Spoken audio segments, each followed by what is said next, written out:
جب ان کا مقتدی دونوں جہاں کا مقتدا ہوگا،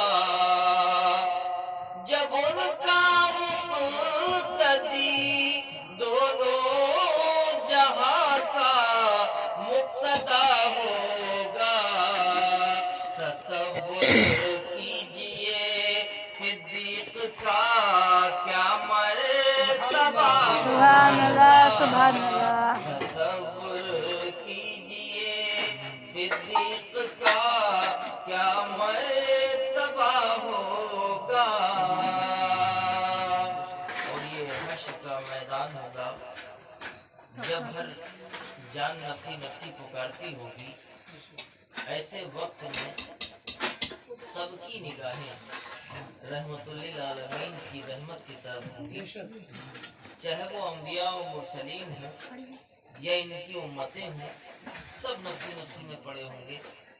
اور ہر شخص اذهبوا الی غیری کے نعرے لگا رہا ہوگا کہ میری طرف سے دوسرے کی طرف جاؤ. تب اگر کوئی ہمارا ساتھ دے گا، تب کوئی ہمارے کام آئے گا، تو وہ ہمارے آقا جناب محمد رسول اللہ صلی اللہ علیہ وسلم. وہ منظر حشر کا نظر میں رکھیں اور شعر ملاحظہ فرمائیں.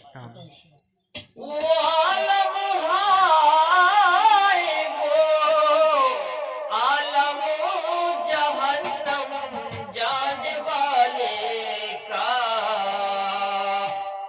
وہ عالم ہائے وہ عالم جہنم جانے والے کا، شفیع حشر کا مڑ مڑ کے رستا دیکھ سبحان اللہ سبحان اللہ. شفیع حشر کا مڑ مڑ کے رستا دیکھتا ہوگا.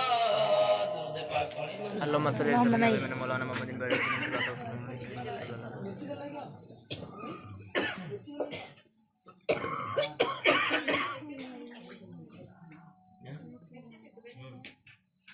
درود پاک پڑھیں. اللهم صل على سيدنا مولانا محمد بارك وسلم. Microphone dice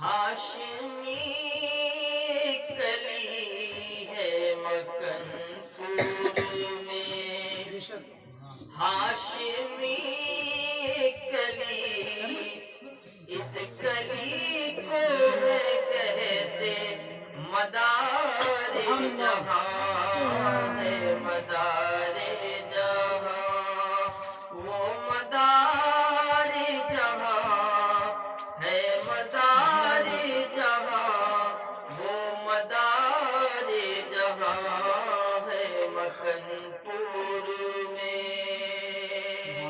بند بطور خاص ملاحظہ فرمائیں.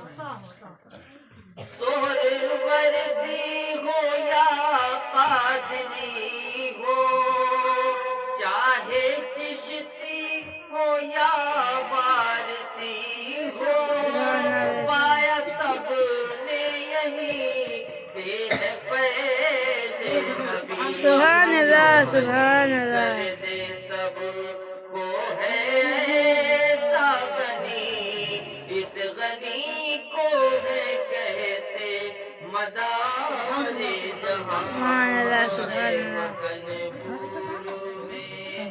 ہاشمی کلی اس کلی کو ہے کہتے مدار جہاں ہے مکن پور میں. اور ایک شعر تاریخ کے حوالے سے پیش کر رہا ہوں کہ حضور سیدنا غوث اعظم محبوب سبحانی رضی اللہ تعالیٰ عنہ کی حقیقی بہن بی بی نصیبہ، ان کا بڑا مشہور واقعہ.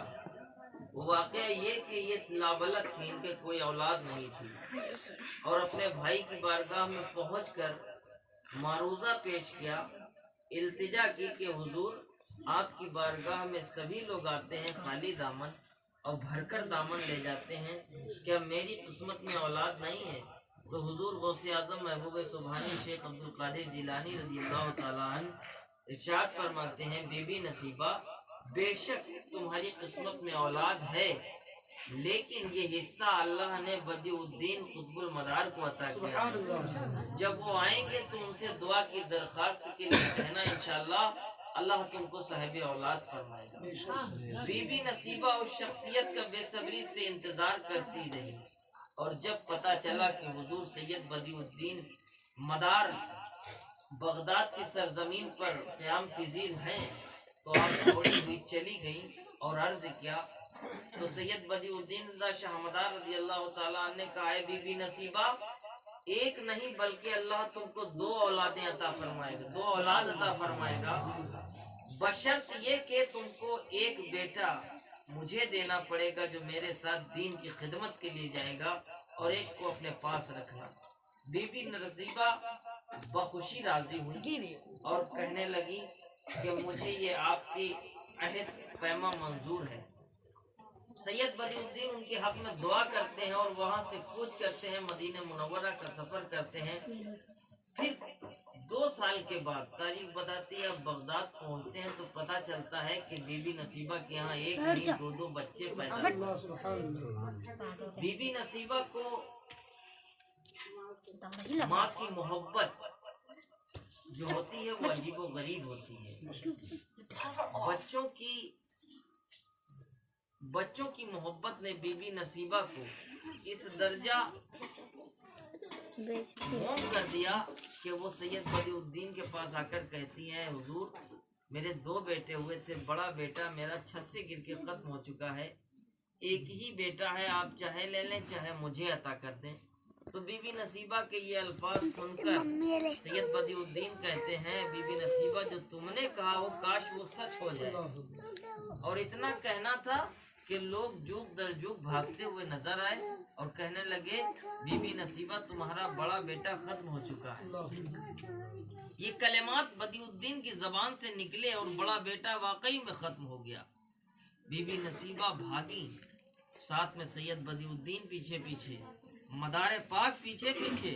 جب گئے نبض دیکھی، جان جسم ٹھنڈا ہو چکا تھا، سانس رک چکی تھی، اب کوئی چارہ نہیں تھا کہ یہ دنیا میں زندگی گزارے۔ بی بی نصیبہ آپ کے پیروں کو پکڑ کر رونے لگتی ہیں، کہتی ہیں، حضور مجھے ماں کی ممتا نے